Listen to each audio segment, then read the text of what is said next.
Xabaringiz bor, O'zbekiston Respublikasi Prezidentining madaniyat, san'at va adabiyot sohalari xodimlaridan bir guruhini mukofotlash to'g'risidagi farmoni bilan o'zining ko'p yillik samarali ilmiy-ijodiy faoliyati, yorqin va betakror iste'dodi bilan xalqimizning madaniy, badiiy va intellektual salohiyatini yuksaltirish, milliy ma'naviyatimizni boyitish, mamlakatimizda madaniyat, san'at va adabiyot sohalarini rivojlantirish, asriy an'analarimiz, boy merosimizni asrab-avaylash va yangi O'zbekistonni jahon miqyosida targ'ib etishga qo'shgan munosib hissasi. Xalqimizning o'zaro hamjihatlik, ezgulik va bag'rikenglik tamoyillarini mustahkamlash, yosh iqtidor egalarini qo'llab-quvvatlash, ularning mahorat va qobiliyatlarini ro'yobga chiqarish, yuqori malakali kadrlar tayyorlash, farzandlarimizning ona yurtga muhabbat, umuminsoniy qadriyatlarga hurmat ruhida tarbiyalash borasidagi katta xizmatlari hamda ijtimoiy hayotda faol ishtiroki uchun madaniyat, san'at va adabiyot sohalari xodimlaridan bir guruhi mukofotlandi. Oliy Majlis Senati binosi hamda Madaniyat vazirligida davlat mukofotlari o'z egalariga tantanali ravishda topshirildi.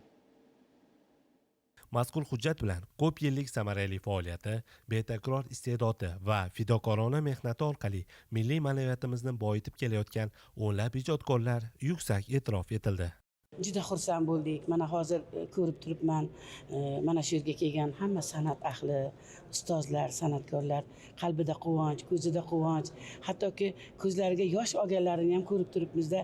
Ustozlarning yo'lidan borib, ularning izlarini davom ettirib, ularning ijodlarini davom ettirib, izdoshlari bo'lib, shu Muqimiy nomidagi O'zbekiston Davlat akademik musiqali teatrida ishlayotganimdan, xalqimizga xizmat qilayotganimdan juda ham xursand bo'laman. Musiqali teatrga qo'shgan ozgina hissalarimni, mehnatlarimni inobatga olib prezidentimiz shunday mukofotlarni beribdilar. Ularga o'zimni minnatdorchiligimni bildiraman. Teatrimiz nomidan. Mani boshim osmonga yetdi. Sababiki shuncha yil xizmat qildi.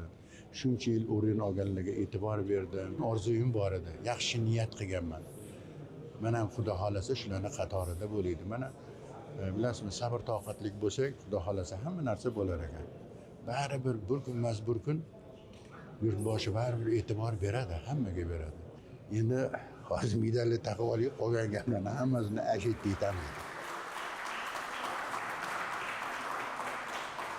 Mukofotlarni topshirishga bag'ishlangan tantanali marosim yuqori kayfiyatda tashkil etildi. Unda ishtirok etgan Oliy Majlis Senati raisi yig'ilganlarni bayram bilan samimiy qutladi. Shundan so'ng ko'p yillik mashaqqatli va samarali mehnatning munosib e'tirofi bo'lgan orden, medal va faxriy unvon nishonlari Oliy Majlis Senati raisi Tanzila Norboyeva tomonidan tantanali ravishda o'z egalariga topshirildi. Shuncha yillik qilingan ijodimni mahsulini ko'rdim. Yana bitta katta bir mukofot oldim. Do'stlik ordeni bilan men uchun juda katta mukofot va yanada menga kuch-quvvat, qanaqasi bir ijodiy bir qanot bag'ishlaydi. Bizlarni qilgan xizmatimizni shunga loyiq topishgan ekan. Men bundan juda ham xursandman. Rahmat hammaga, birinchidan taqdirlaganlarga, undan keyin shungacha kelishdi. Men bilan birga turgan butun jamoamga rahmat aytaman. Taqdirlanganlar safida milliy teatr, kino, musiqa va tasviriy san'atimiz rivojiga ulkan hissa qo'shgan fidoyilar bor.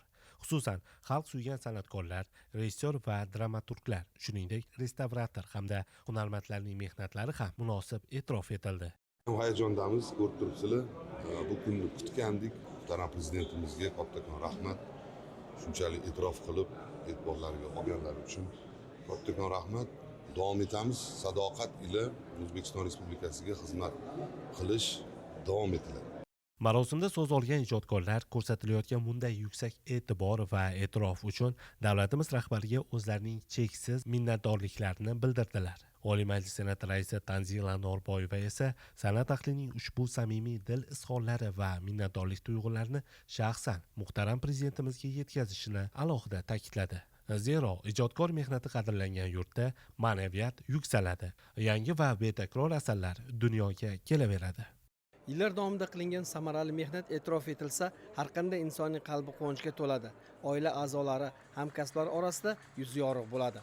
Rahmat esa ijodkorni yangi va yangi marralar sari chorlaydi. Shu kamtarona xizmatimizni, shu mehnatlarimizni, kamtarona san'atimizni hurmat qilishib, shu hurmatli prezidentimiz shunchalik bir e'tirof qilib, O'zbekistonda xizmat ko'rsatgan artist degan unvonni berishdi. Ustozlarimning mehnati orqali to'ppa-to'g'ri ustozlarimniki ham deyman, Qolaversa, mani o'zi Qo'qonlik bo'lsam, bu Qo'qondan ancha bo'ldi unvon olmaganiga ko'p ancha yillar bo'ldi xizmat ko'rsatgan artist, bunaqa unvon qo'shiqchilarimiz olgani yo'q. Bu unvon barcha shu qo'qonliklarniki deb aytalaman. Men bo'ldim deyish kerak emasda, to'xtab bo'lmaydi, chunki qancha ko'p harakat qilsangiz shuncha yaxshi bo'laveradi. To'xtab bo'lmaydi deb o'ylayman-da. Ko'zlarimda yosh. Chunki meni kamtar mehnatim taqdirlab shunaqa yorug' do'stlik o'rnini berishdi. Prezidentimga rahmat, xalqimga rahmat. Shunchalik e'tirof qilib, bitta oddiy raqqosani boshim ko'kka yetdi. Muhtaram prezidentimizga va qolaversa o'zim ishlayotgan jamoa O'zbekiston davlat filarmoniyasi rahbariyatiga va O'zbekiston davlat akademik xalq shoirlar orkestri nomidan muhtaram yurtboshimizga mana shu kamtarona mehnatlarimga shunchalik e'tibor berganlariga katta minnatdorchilik bildiraman.